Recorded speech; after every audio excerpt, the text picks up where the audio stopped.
They saw how hard my dad worked all night as a baker, all day in the post office, and then he looked after my mum and he looked after the family. Like, I really learned what hard work was and a sense of taking care of your family and showing pride in your family.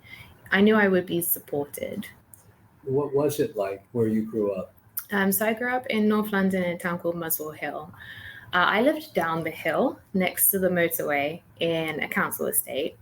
So a council estate is akin to like the projects. But before that, my family were placed in a homeless family accommodation, not too far from where I ended up growing up. We would spend a lot of time outside. We would forage, which was fun, but then also resourceful for food. So we would go picking for like blackberries and raspberries along the motorway, which I don't think is the most safe, but I'm still here. And then we had like a cooking apple tree. I remember my dad climbing up to the top of the cooking apple tree and waving to my mum on the balcony. And she was so mad, thinking that he was going to fall off. In the fields behind, there was like stinging nettles, so we could pick stinging nettles for soup, and rhubarb and horseradish and things like that. I'd collect bugs and learn about bugs and learn about the plants. And my dad was a great researcher. He would get enthralled in a subject.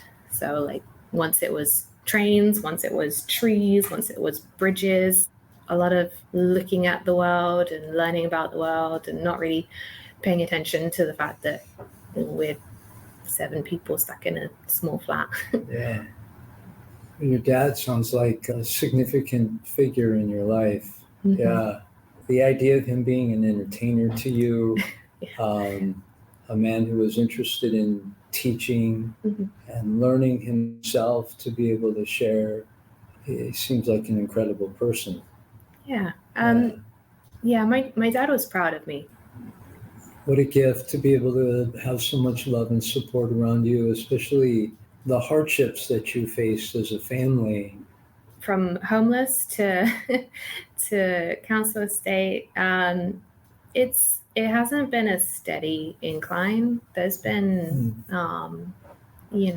ebbs and flows. There's been more instances of homelessness for myself and, not having anywhere to stay, couch surfing, sleeping on park benches and things like that. And I know I've had siblings who have had similar things. It just kind of, as we get out into the world and trying to figure it out, I think that, after mum passed away, so mum passed away in 2003, I had to grow up really fast.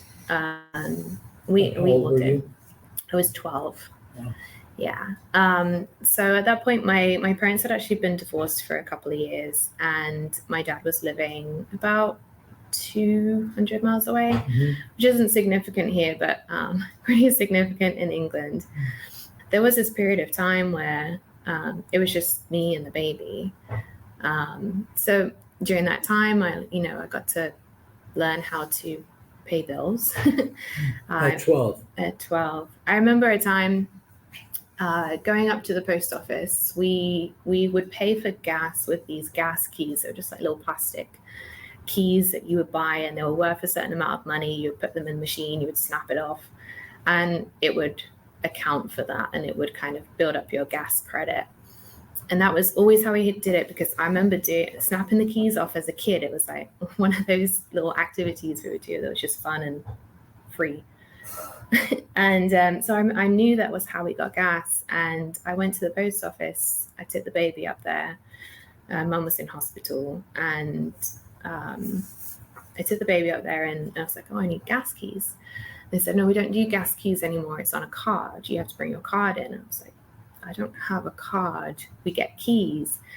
And she was arguing with me for a while, and some woman in the post office stood up for me, and she's like, you can give her keys. Like, they obviously haven't changed her machine yet. You can give her keys. You can see that she has a child. Like, everyone assumed that the child was mine, and it was what it was. I didn't correct anybody. But yeah, I remember that that was a significant thing in my life that really stuck with me, of like, wow. Like now that I'm looking back on it, I feel sorry for the 12-year-old that had to do that, but I'm really proud of her. 12 years old, taking care of your infant sister. Yeah, she was 1. What's happening inside of you when you remember that moment? I think that I'm a very rational person, and I think I just compartmentalize things of this hurts, it's unfair, but also I think part of it was that I was being told that things were going to be okay. So I think part of me thought maybe it was temporary. One of the things about me, and maybe it's the things that I've done and gone through, is that I always seem to be able to figure it out. Like whatever happens, like I have kind of an attitude of I can figure it out. It'll be okay. I'll do what needs to be done. I'm not afraid of doing hard things. I'm not really afraid of anything. But I'm proud that she didn't run away. I'm proud that she did what she needed to do to take care of her sister and herself, and didn't run away. Didn't run away. Yeah. Yeah.